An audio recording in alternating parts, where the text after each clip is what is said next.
अस्सलामुअलैकुम। आज की इस वीडियो में मैं फ़ौक़ानिया फ़ारसी की इंपॉर्टेंट ऑब्जेक्टिव क्वेश्चंस कराने वाली हूँ। इस वीडियो में आप लोग को फ़ारसी का ऑब्जेक्टिव मिलने वाला है, ठीक है। फ़ारसी को ही पर्सन कहा जाता है, ठीक है। जिन्हें नहीं मालूम है वो आज जान लो। तो चलिए वीडियो को मैं स्टार्ट करती हूँ, आप सभी को वीवीआई ऑब्जेक्टिव क्वेश्चंस करा देती हूँ। तो यहाँ पर आप लोग देखेंगे, सबसे पहला सवाल है, सुल्तान महमूद आईना देखकर क्यों रंजीदा हुए।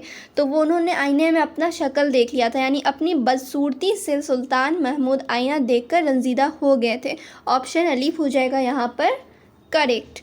फिर देखिए अगला सवाल है, किस हिंदुस्तानी शायर की गज़ल आपकी किताब आईना फ़ारसी में शामिल है। तो अमीर खुसरो की गज़ल है, ठीक है। यहाँ भी हो जाएगा ऑप्शन जीम करेक्ट। यहाँ पे गालिब नहीं होगा, इकबाल भी नहीं होगा, दाग भी नहीं होगा, यहाँ पे अमीर खुसरो होगा। फिर देखिए अगला सवाल है यहाँ पर, फिरदौसी की पैदाइश कहाँ हुई। तो फिरदौसी की पैदाइश कहाँ हुई थी, तूस में मशहद के नज़दीक हुई थी। तो ऑप्शन अलिफ हो जाएगा यहाँ पर करेक्ट। फिर देखिए अगला सवाल, दरख्त बका किस किताब में शामिल है। तो मसनवी मौलवी में शामिल है। यहाँ पे हो जाएगा ऑप्शन बे करेक्ट, ठीक है। शाहनामा नहीं होगा, यहाँ पे हो जाएगा ऑप्शन बे करेक्ट। और एक चीज़, जो पुराने स्टूडेंट हैं उन्हें मालूम है कि पीडीएफ कहाँ पर मिलती है। जो न्यू स्टूडेंट है मैं उन्हें बता दूँ कि टेलीग्राम चैनल पे इन सभी का पीडीएफ मिल जाएगा, ठीक है। और टेलीग्राम चैनल का लिंक कहाँ पर मिलेगा, तो डिस्क्रिप्शन में, वहाँ से आप लोग ज्वाइन कर लेंगे। और वहीं पर जितनी भी वीडियोज़ आती है वहाँ पर नोटिफिकेशन पहले ही मिल जाता है कि कब वीडियो आएगा कब नहीं आएगा, हर एक चीज़ क्लियर। चलिए अगला सवाल यहाँ पर आप लोग देखेंगे, पैगंबर इस्लाम हज़रत मोहम्मद सल्लल्लाहु अलैहि वसल्लम की पैदाइश कब हुई। तो यहाँ पे क्या हो जाएगा ऑप्शन अलिफ करेक्ट, 12 या 17 रबीउल अव्वल।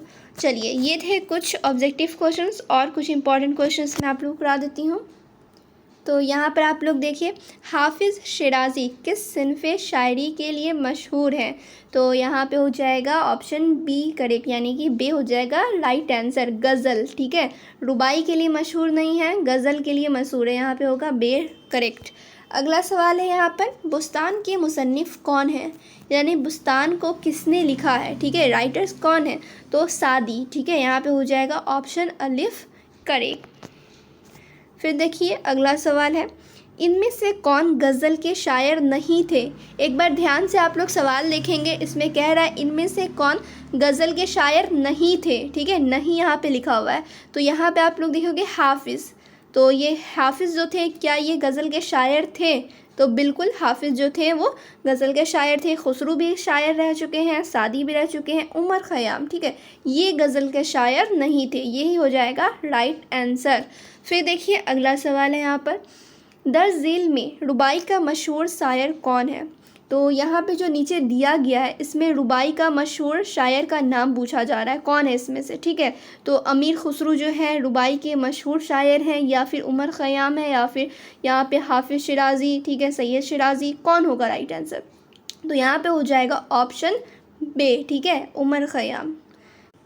फिर देखिए यहाँ पे अगला सवाल, शेख अबू सैयद अबुल खैर किस सिनफ़े सखन के लिए मशहूर है। यहाँ पे मैं आप लोगों को बता दूँ कि मैं ज़्यादा क्वेश्चंस नहीं कराती हूँ, जिससे कि आप लोग को पढ़ने में भी अच्छा लगे, ठीक है, दिल लगे पढ़ने में। कि ज़्यादा क्वेश्चंस मैं करा दूँगी फिर आप लोग वीडियो को स्किप करके चले जाओगे। थोड़ा ही क्वेश्चंस कराऊंगी तो आप लोग को दिल भी लगेगा पढ़ने में, इसलिए थोड़ा थोड़ा करके मैं पूरा कंप्लीट करा दूँगी, ठीक है। चलिए यहाँ पे इसका आंसर क्या होगा, तो रुबाई हो जाएगा, ठीक है। यहाँ पे करेक्ट आंसर क्या हो जाएगा, रुबाई। फिर अगला सवाल देखेंगे आप लोग, काबूस नामा के मुसन्निफ़ कौन है। काबूस जो नामा है उसके मुसन्निफ़ कौन है, अंसरुल मौली की काउस है। यहाँ पे हो जाएगा ऑप्शन बे करेक्ट। और प्रीवियस ईयर भी क्वेश्चंस कराया जाएगा, ठीक है, इसके लिए आप लोग को थोड़ा वेट करना होगा, ठीक है। चलिए ये लास्ट क्वेश्चन है इस वीडियो का, हुसैन वाज काशफ़ी किस किताब के मुसन्निफ़ है। तो इखलाक मोहसनी के मुसन्निफ़ हैं। तो मैं उम्मीद करती हूँ आप लोगों को समझ में आया होगा। सो वीडियो को आप लोग लाइक शेयर कर लें, अपने दोस्तों में खास करके शेयर करें कि उन्हें ये मालूम चल जाए कि फ़ारसी के भी इंपॉर्टेंट क्वेश्चन आ चुका है। तो चलिए फिर मिलती हूँ दूसरे वीडियो में।